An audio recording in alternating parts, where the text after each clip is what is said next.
students, we are going to start new chapter 4 chemical kinetics. इसके पहले जो chapter हमने फिनिश किया वो था इलेक्ट्रोकेमिस्ट्री. आज हम नया चैप्टर शुरू कर रहे हैं जिसका नाम है केमिकल काइनेटिक्स, चैप्टर नंबर 4.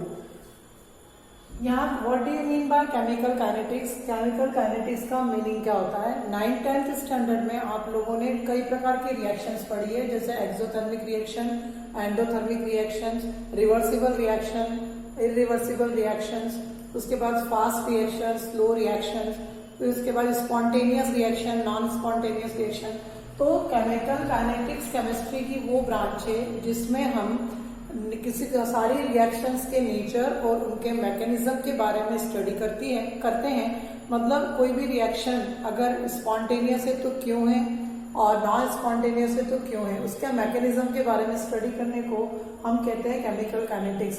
तो केमिकल काइनेटिक्स की डेफिनेशन क्या हो जाएगी? The branch of chemistry which deals with the study of nature of reactions and there mechanism.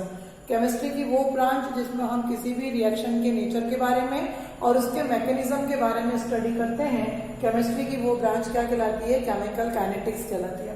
अब यहाँ पर इसमें सबसे पहले जो टर्म है यहाँ पढ़ेंगे हम वो है रिएक्शन. सबसे पहले जो हम यहाँ पर टर्म पढ़ेंगे वो है reaction. What do you mean by reaction? Reaction is a process in which a old substance is converted into a new substance. एक ऐसी प्रोसेस जिसमें कोई ओल्ड सब्सटेंस एक नए सब्सटेंस में चेंज होता है, दैट इज कॉल्ड रिएक्शन. जो ओल्ड सब्सटेंस होता है उसको हम रिएक्टेंट्स कहते हैं. Old substances are known as reactants. Old substances को हम रिएक्टेंट्स कहते हैं और जो न्यू सब्सटेंस बनता है उस न्यू सब्सटेंस को हम प्रोडक्ट कहते हैं. न्यू सब्सटेंसेस को हम क्या बोलते हैं? प्रोडक्ट बोलते हैं. तो जो दूसरी डेफिनेशन है, पहली डेफिनेशन मैंने क्या बताई आपको? The process in which the old substance is converted into new substance. ऐसी प्रोसेस जिसमें पुराना सब्सटेंस नए सब्सटेंस में चेंज होता है तो हम उसको क्या कहते हैं? रिएक्शन. या फिर the process in which the reactants get converted into product. ऐसी प्रोसेस जिसमें रिएक्टेंट प्रोडक्ट में कन्वर्ट होता है हम उसको क्या कहते हैं? रिएक्शन कहते हैं. सेकेंड जो इसकी टर्म आएगी वो है आपकी rate of reaction. Rate of reaction. Rate of reaction की डेफिनेशन होती है change in molar concentration of reactant और product with respect to time. जब कोई रिएक्शन परफॉर्म होती है तो रिएक्टेंट धीरे धीरे प्रोडक्ट में कन्वर्ट होता है. मींस रिएक्टेंट का कंसंट्रेशन डिक्रीज होता है और प्रोडक्ट का कंसंट्रेशन इंक्रीज होता है. तो एक जनरल वे में अगर हम रेट ऑफ रिएक्शन को डिफाइन करें तो हम ये बोल सकते हैं the rate of change of molar concentration. Rate of change of molar concentration of reactants. Molar concentration of reactants or products with respect to time. with respect to time. Time के साथ साथ रिएक्टेंट या product के concentration में किसी भी तरह का कोई चेंज आता है तो हम उसको क्या बोलते हैं? रेट ऑफ रिएक्शन बोलते हैं. हम यहाँ पर एक रिएक्शन कंसिडर कर रहे हैं. A is converted into B. A इसमें कन्वर्ट हो रहा है B में. इस रिएक्शन में A रिएक्टेंट है और B क्या है? प्रोडक्ट है. जब ये रिएक्शन परफॉर्म होगी तो टाइम के साथ जैसे जैसे टाइम पास होगा A यानी रिएक्टेंट का कंसंट्रेशन क्या होगा? डिक्रीज होगा और B यानी प्रोडक्ट का कंसंट्रेशन क्या होगा? इंक्रीज होगा.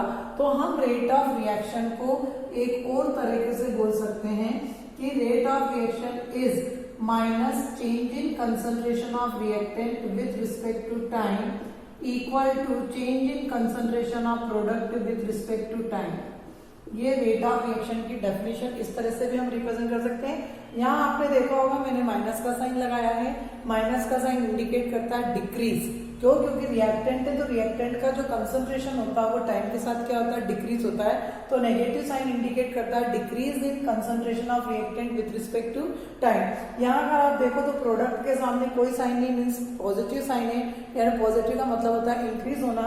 यानी the concentration of product increases with respect to time. Product का कंसंट्रेशन टाइम के साथ क्या हो रहा है? इंक्रीज हो रहा है. तो that is called rate of reaction. तो रेट ऑफ रिएक्शन का मतलब क्या होगा? The rate of change of molar concentration or of reactant or product with respect to time, or we can say decrease in concentration of reactant with respect to time, और disappearance of reactant with respect to time और increase in concentration of product with respect to time या appearance of product with respect to time, these all are the definition of the rate of reaction. ये सारी की सारी rate of reaction की क्या है, definition है। टाइम के साथ रिएक्टेंट और प्रोडक्ट के कंसंट्रेशन को चेंज करना या चेंज होना, that is called rate of reaction.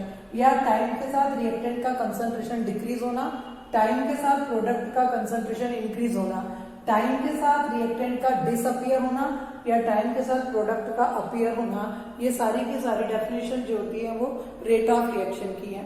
Next जो हम यहाँ पर पढ़ेंगे वो पढ़ेंगे रेट कांस्टेंट। अगला जो हमारा टॉपिक है वो है रेट कांस्टेंट। रेट कांस्टेंट अगला जो टॉपिक है हमारा वो है आपका rate constant which is represented by के, और इसको वेलोसिटी कांस्टेंट भी कहा जाता है। रेट कांस्टेंट और इसी का दूसरा नाम है वेलोसिटी कांस्टेंट। स्टूडेंट्स, हम लोगों ने 11th क्लास में हम लोग जब प्रैक्टिकल परफॉर्म करते हैं तो एसिड रेडिकल में एक रेडिकल होता है CO3 double negative. Acid radical में एक रेडिकल होता है कार्बोनेट, है ना। कार्बोनेट की टेस्ट लगाने के लिए हम क्या करते हैं, टेस्ट ट्यूब के अंदर हम जो भी हमको कार्बोनेट का पाउडर प्रोवाइड किया जाता है उस कार्बोनेट के पाउडर को लेकर हम उसके अंदर डाइल्यूट HCl डालते हैं। क्या डालते हैं, डाइल्यूट HCl। तो जैसे ही हम इस टेस्ट ट्यूब के अंदर लिए हुए पाउडर में डाइल्यूट HCl डालते हैं तो ब्रिस्क इफरवेसेंस यानी झाग के साथ बुलबुलों के साथ उठकर गैस कहाँ आती है, बाहर निकलती है। जब कार्बोनेट की मात्रा ज्यादा रहती है, मतलब जब आप प्रैक्टिकल शुरू करते हैं तो rate of formation of gas भी काफी तेजी, यानी गैस जो होती है काफी तेजी से निकलती है। और वो गैस कौन सी होती है, कार्बन डाइऑक्साइड होती है। इसका मतलब ये जो कार्बोनेट है वो कार्बन डाइऑक्साइड के अंदर क्या हो रहा है, कन्वर्ट हो रहा है। लेकिन जैसे जैसे कार्बोनेट की मात्रा कम हो जाती है तो rate of evolution of carbon dioxide भी क्या होती है, स्लो हो जाती है। यानी एक समय बाद आपकी टेस्ट ट्यूब में किसी भी तरह की रिएक्शन होती हुई दिखाई नहीं देती है। इसका मतलब आपने जितना भी रिएक्टेंट लिया था वो प्रोडक्ट में क्या हो चुका है, कन्वर्ट हो चुका है। तो कहने का मतलब ये हुआ कि जब रिएक्टेंट की मात्रा ज्यादा रहती है तो रेट ऑफ रिएक्शन भी क्या होती है, फास्ट होती है। जैसे जैसे रिएक्टेंट डिक्रीज होने लगता है तो रेट ऑफ रिएक्शन भी क्या होने लगती है, स्लो होने लगती है, डिक्रीज होने लगती है। इसका मतलब ये हुआ कि जो रेट ऑफ रिएक्शन होती है वो directly proportional to concentration of reactant होती है। जो रेट ऑफ रिएक्शन है वो directly proportional to rate of reactant होती है। यानी अगर रिएक्टेंट का कंसंट्रेशन बढ़ाओगे तो रेट ऑफ रिएक्शन भी क्या होगा, बढ़ेगा। रिएक्टेंट का कंसंट्रेशन डिक्रीज करेंगे तो रेट ऑफ रिएक्शन भी क्या होगा, डिक्रीज होगा। अब यहाँ पर आप देख रहे हैं प्रोपोर्शनलिटी का साइन है। अब R is equal to proportional का साइन हटाएंगे तो R is equal to K into concentration of क्या होगा, रिएक्टेंट हो जाएगा। यहाँ पर ये जो K है, this K is called rate constant और वेलोसिटी कांस्टेंट। ये जो रेट आपने प्रोपोर्शनलिटी कांस्टेंट यहाँ पर हमने लिया है, इस प्रोपोर्शनलिटी कांस्टेंट को हम रेट कांस्टेंट और वेलोसिटी कांस्टेंट कहते हैं। अब इसको हमको डिफाइन करना है कि आफ्टर ऑल रेट कांस्टेंट या वेलोसिटी कांस्टेंट होता क्या है। सपोज अपने पास जो रिएक्शन थी A is converted into B, A B के अंदर कन्वर्ट हो रहा है, तो मैं इस रिएक्शन के लिए क्या लिखूंगी, R will be directly proportional to concentration of A। R जो है वो A के डायरेक्टली प्रोपोर्शनल में या कंसंट्रेशन ऑफ A के डायरेक्टली प्रोपोर्शनल में है, तो R इज इक्वल टू क्या हो जाएगा, K into concentration of A हो जाएगा। अगर मैंने ये रिएक्शन जो ली है, यहाँ पर मैंने इसका कंसंट्रेशन 10 मोल पर लीटर लिया है। कितना लिया इसका कंसंट्रेशन, 10 मोल पर लीटर। मतलब मेरे पास पूरा 1 लीटर का सॉल्यूशन है, उसमें A के नंबर ऑफ मोल्स कितने हैं, 10 है। तो 10 मोल्स पर लीटर मैंने किसके लिए थे, रिएक्टेंट के। धीरे धीरे धीरे धीरे धीरे जब ये प्रोडक्ट में कन्वर्ट होगा तो एक स्टेज तो ऐसी आएगी जब रिएक्टेंट A के 9 मोल्स प्रोडक्ट में कन्वर्ट हो जाएंगे। यानी प्रोडक्ट का कंसंट्रेशन कितना हो जाएगा, 9 मोल पर लीटर जब हो जाएगा, उस समय इस रिएक्टेंट का कंसंट्रेशन कितना हो जाएगा, 10 माइनस 9 इक्वल टू 1। क्यों, क्योंकि 10 मोल्स में से 9 मोल्स जो है वो प्रोडक्ट में कन्वर्ट हो चुके हैं। तो रिएक्टेंट का कंसंट्रेशन कितना बचा, 1 मोल पर लीटर बचा। तो यहाँ हम अगर कंडीशन अप्लाई कर दें कि when concentration of reactant is 1 m मतलब मोल पर लीटर, तो उस केस में R will be equal to K into 1 means R is equal to क्या हो जाएगा, K। तो अब आप इसको रेट कांस्टेंट को डिफाइन कर सकते हैं। एक बार फिर रिपीट कर रही हूं मैं यहाँ पर कि जब यहाँ अपने पास एक रिएक्शन है जिसमें A is converted into B हो रहा है, रिएक्टेंट ए प्रोडक्ट बी में कन्वर्ट हो रहा है। अब यहाँ पर R will be directly proportional to the concentration of reactant होता है। यहाँ मैंने भी आपको समझाया था कि किसी भी रिएक्शन की रेट उसके रिएक्टेंट के कंसंट्रेशन के डायरेक्टली प्रोपोर्शनल में होती है। तो आर जो है यहाँ पर directly proportional to concentration of a होगा। प्रोपोर्शनल का साइन हटाएंगे तो के आएगा, के को हम कहते हैं रेट कांस्टेंट और वेलोसिटी कांस्टेंट। सपोज मैंने ये रिएक्शन में जो रिएक्टेंट लिया है उसका कंसंट्रेट 10 मोल पर लीटर है। जब ये रिएक्शन प्रोसीड होगी तो एक स्टेज तो ऐसी आएगी जब रिएक्टेंट के 10 मोल्स में से 9 मोल्स प्रोडक्ट बी में कन्वर्ट हो जाएंगे। जब रिएक्टेंट के 10 moles 9 moles of the product में कन्वर्ट हो जाएंगे तो रिएक्टेंट के नंबर ऑफ मोल्स कितने बचेंगे, 1 मोल पर लीटर बचेगा, यानी रिएक्टेंट का कंसंट्रेशन कितना रहेगा, 1 मोल पर लीटर। तो जब रिएक्टेंट का कंसंट्रेशन 1 मोल पर लीटर रहता है उस समय आर किसके बराबर हो जाएगा, के के बराबर। तो अब यहाँ से हम के को रिप्रेजेंट कर सकते हैं, के को डिफाइन कर सकते हैं। रेट कांस्टेंट को हम कैसे डिफाइन कर सकते हैं, rate constant is the rate of reaction when concentration of reacting species is 1। जब किसी भी रिएक्टिंग स्पीसीज का कंसंट्रेशन 1 होगा, 1 मोल पर लीटर होगा, उस समय वो रिएक्शन जिस स्पीड से प्रोसीड हो रही होगी यानी उस रिएक्शन का जो भी रेट होगा वो क्या कहलाएगा, रेट कांस्टेंट। यानी अगर आप रिएक्शन को 1000 मोल से कंपेयर करें, शुरू करें, 100 मोल से शुरू करें, 5 मोल से शुरू करें, लेकिन जब तक रिएक्टेंट का कंसंट्रेशन 1 मोल नहीं रह जाता जब तक हम रेट कांस्टेंट की बात नहीं कर सकते। रेट कांस्टेंट कब डिफाइन होगा, जब रिएक्टेंट का कंसंट्रेशन 1 मोल पर लीटर रह जाएगा। तो रेट कांस्टेंट की डेफिनेशन क्या हो जाएगी, rate constant is rate of reaction when concentration of reacting species is unity, unity मतलब 1। जब रिएक्टेंट का कंसंट्रेशन 1 मोल पर लीटर रह जाता है उस समय उस रिएक्शन की जो भी रेट होती है वो उसका क्या कहलाती है, रेट कांस्टेंट कहलाती है। तो रेट ऑफ रिएक्शन क्या था, द स्पीड और velocity by means of which reactants get converted into product, that is known as with respect to time, that is known as rate of reaction. या हम बोल सकते हैं decrease in concentration of reactant with respect to time और increase in concentration of product with respect to time. फिर मैंने आपको यहाँ पर रेट कांस्टेंट के बारे में बता रही थी कि किसी भी रिएक्शन की जो रेट होती है वो उसके रिएक्टेंट के कंसंट्रेशन के डायरेक्टली प्रोपोर्शनल में होती है। अगर रिएक्टेंट का कंसंट्रेशन ज्यादा होगा तो रेट ऑफ रिएक्शन ज्यादा होगी, अगर रिएक्टेंट का कंसंट्रेशन कम होगा तो रेट ऑफ रिएक्शन कम होगी।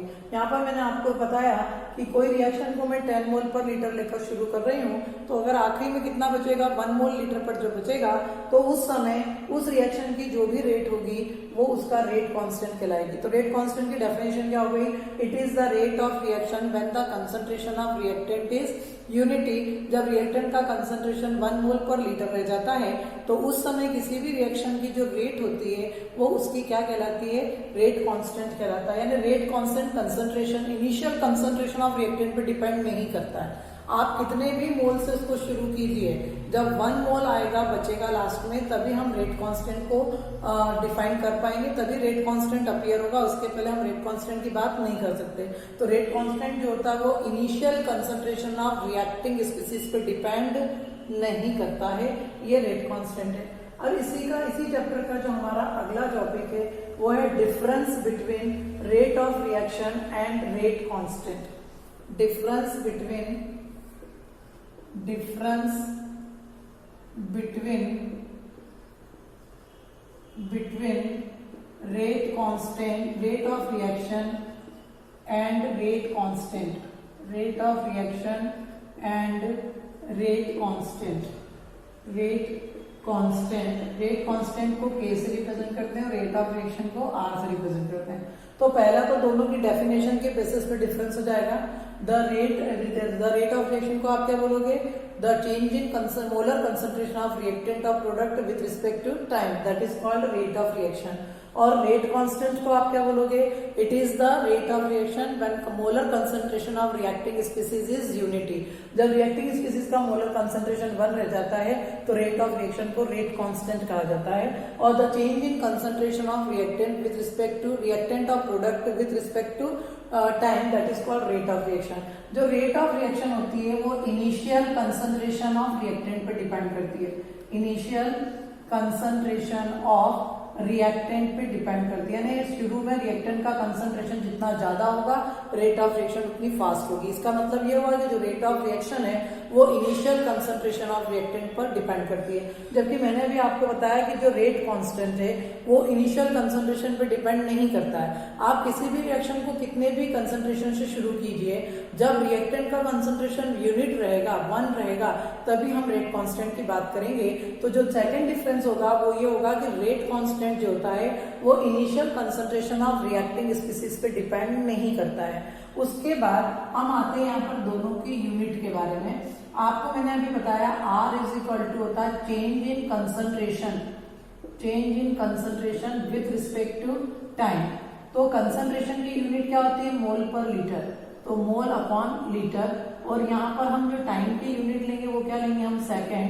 तो रेट ऑफ रिएक्शन की यूनिट क्या हो जाएगी? मोल लीटर इनवर्स और सेकेंड इनवर्स हो जाएगी। रेट ऑफ रिएक्शन की यूनिट क्या हो जाएगी? मोल लीटर इनवर्स और सेकेंड इनवर्स। जबकि जो रेट कांस्टेंट है उसकी जो यूनिट होती है वो ऑर्डर ऑफ रिएक्शन पर डिपेंड करती है। रेट ऑफ रिएक्शन की जो यूनिट होती है वो ऑर्डर ऑफ रिएक्शन पर डिपेंड करती है। यह ऑर्डर ऑफ रिएक्शन क्या है तो ये हमारे चैप्टर का थर्ड टॉपिक रहेगा। तो अभी मैं आपके सामने रेट ऑफ रिएक्शन और रेट कांस्टेंट के बीच में डिफरेंस मैं आपको बताने जा रही हूँ। इन रेट ऑफ रिएक्शन की डेफिनेशन क्या हो जाएगी? The change in molar concentration of reactant of product with respect to time, that is called rate of reaction. और the rate of reaction when the concentration of the reacting species is unity. जब reacting species का concentration 1 रहेगा तो हम उसको क्या बोलेंगे? Rate constant बोलेंगे। उसके बाद नेक्स्ट वन आता है कि जो रेट ऑफ रिएक्शन होता है वो initial concentration of reacting species पे डिपेंड करता है।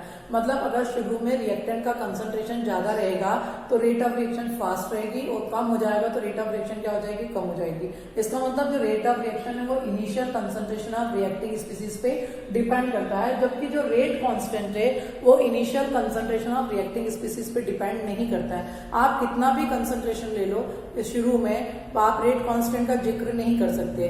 जब रिएक्टेंट का कंसंट्रेशन 1 मोल पर लीटर रह जाता है तब जो भी रेट ऑफ रिएक्शन होती है हम उसको क्या कहते हैं? Rate constant. तो रेट कांस्टेंट कंसंट्रेशन पर डिपेंड नहीं, initial concentration of reacting species पर डिपेंड नहीं करता है।